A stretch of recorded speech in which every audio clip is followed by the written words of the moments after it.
Welcome to ஷேக்கனிஷ் media. இன்றைக்கி நம்ம சேனலில் குக்கர் சாம்பார் சாதம் எப்படி பண்ணலாம் தான் பார்க்க போகிறோம். 1 டீஸ்பூன் வெந்தயம், 1 டீஸ்பூன் ஜீரகம், 2 டீஸ்பூன் தனியா, 6 காஞ்ச மிளகாய் எல்லாத்தையும் நல்லா வறுத்து எடுத்துக்கலாம். வறுத்து 2 பல் பூண்டு, 1 துண்டு காயம் சேர்த்து மிக்ஸி ஜாரில் நல்லா பொடி பண்ணி எடுத்து வச்சுக்கோங்க.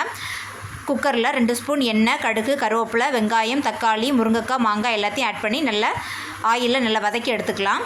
இது கூடவே 1 கப்பு பருப்பு ஆட் பண்ணிக்கிறேன். பருப்பு ஆட் பண்ணி எண்ணெயில் அதுவும் நல்லா வறுத்து எடுத்துக்கலாம். ஒரு 8 to 10 கப்பு நம்ம குக்கரில் வைக்கிறனால 8 to 10 கப்பு வாட்டர் ஆட் பண்ணிக்கோங்க. தேவையான அளவு உப்பு ஆட் பண்ணிக்கோங்க. மஞ்சள் பொடி ஆட் பண்ணிக்கோங்க. ஒரு கொதி வரட்டும். ஒரு கொதி வந்ததும் நம்ம அரிசி கழுவி வச்சுருந்த அரிசி அது கூட ஆட் பண்ணி குக்கர் விசில் 2 விசில் வேக வச்சு எடுத்துக்கலாம். அவ்வளோதான், நம்மளுடைய குக்கர் சாம்பார் சாதம் ரெடி ஆயிடுச்சு. மாங்காய், முருங்கைக்காய் சேர்த்து பண்ணின குக்கர் சாம்பார் சாதம் எப்படி பண்ணலாம் பார்த்தோம். இந்த வீடியோ உங்களுக்கு ரொம்ப பிடிச்சிருக்குன்னு நினைக்கிறேன். பிடிச்சிருந்தா சப்ஸ்கிரைப் பண்ணுங்கள்.